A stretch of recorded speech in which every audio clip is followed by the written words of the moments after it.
What's up everybody, this is Adil and today I'm going to do camera comparison between iPhone 12 Pro Max and iPhone 11 Pro Max. I want to see if it worth the upgrade because iPhone 12 Pro Max has a bigger camera sensor, better ultra wide and improved image stabilization. So we are going to test it out in different lighting conditions. So let's do it. All the photos are on auto mode. The iPhone 12 has scene detection and it's enabled and all the photos are unedited. Both are updated to latest iOS 14.2.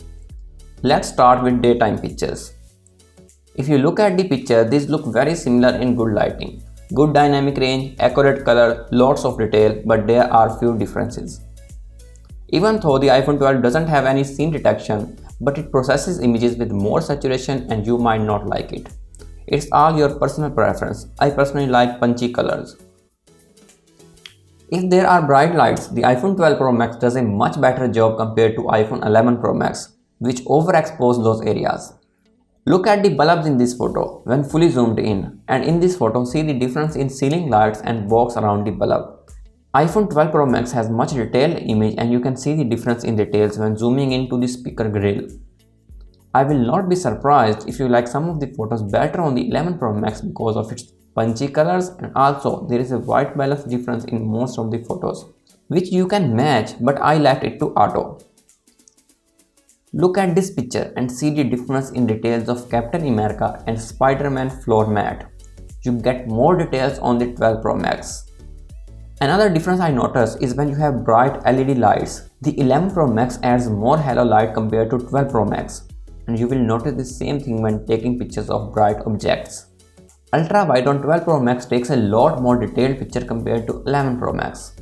I know no one is going to zoom that much, but look at the lights around the car in this picture. In these sunset photos through window glass, the iPhone 12 Pro Max did a much better job with smooth colors in the sky, while on 11 Pro Max colors are overexposed. Because of the bigger sensor, the new iPhone adds more depth of field and the background is blurred.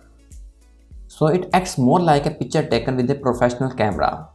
Sometimes both are exactly the same and I am unable to see any difference. If you are primarily a day shooter, there is no reason to upgrade to 12 Pro Max, as 11 Pro Max still takes great pictures with good colors and details. The main difference you will notice is of white balance and sometimes in details if you look very closely. The new addition on the 12 Pro Max is you get 2.5x telephoto lens instead of 2x on the 11 Pro Max. And with that you get more background blur. The difference is not huge, but the extra reach is nice. And in normal photos, there is not much quality difference between the two. Let me know if you prefer 2x or 2.5x telephoto lens. I noticed huge improvement in portrait mode, especially when you have challenging lighting like in these photos. The sun is bright in the background. The 12 Pro Max takes a lot more detailed photos and with correct exposure. And I prefer the skin tones on the 12 Pro Max. On 12 Pro Max with 65mm lens, you get more pleasing portrait compared to 52mm on 11 Pro Max. You get more depth of field, see the fairy lights bokeh in the background. When it comes to video, the new iPhone 12 can record in Dolby Vision HDR up to 60 frames per second, where the 11 Pro Max cannot. But for this comparison, both are in SDR only, as Dolby Vision HDR is only supported on compatible displays and iPhone to iPhone sharing. So it should not be your main reason to upgrade. Dynamic range is a bit better on the 12 Pro Max as it captures in 10-bit compared to 8-bit. So if you are planning to edit your videos, the 10-bit will make editing colors easier as you will have a lot more information to work with. There is a new stabilization system on the 12 Pro Max. It's sensor-based shift stabilization that works like in-body stabilization in bigger mirrorless cameras. It's not a day and night difference, but you will notice less bounce and more stable videos, and sometimes it feels like you are recording using a gimbal. So if you take a lot of walking videos, you may want this feature. Now let's talk about low light pictures and videos. So finally, here you will see the main difference. There is no night mode on 11 Pro Max ultra wide, and in bad lighting it makes a day and night difference.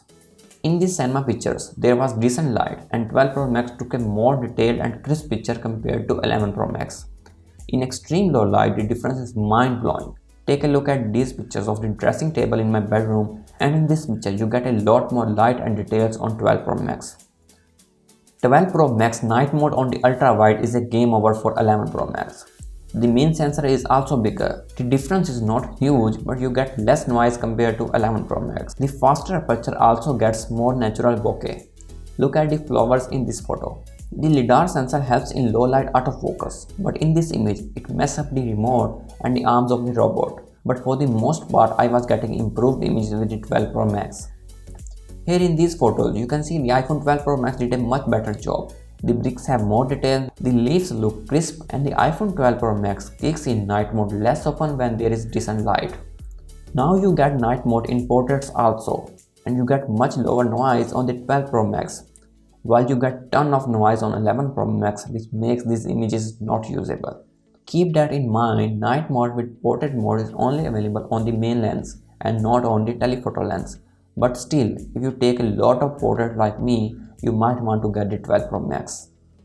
Night mode is also available on the front camera and you get a much sharper images in low light, but you have to stay still for 1 to 2 seconds, but the difference in quality makes the wait worth it. So wrapping up the comparisons, let's talk about the video in low light and see how it handles noise reduction.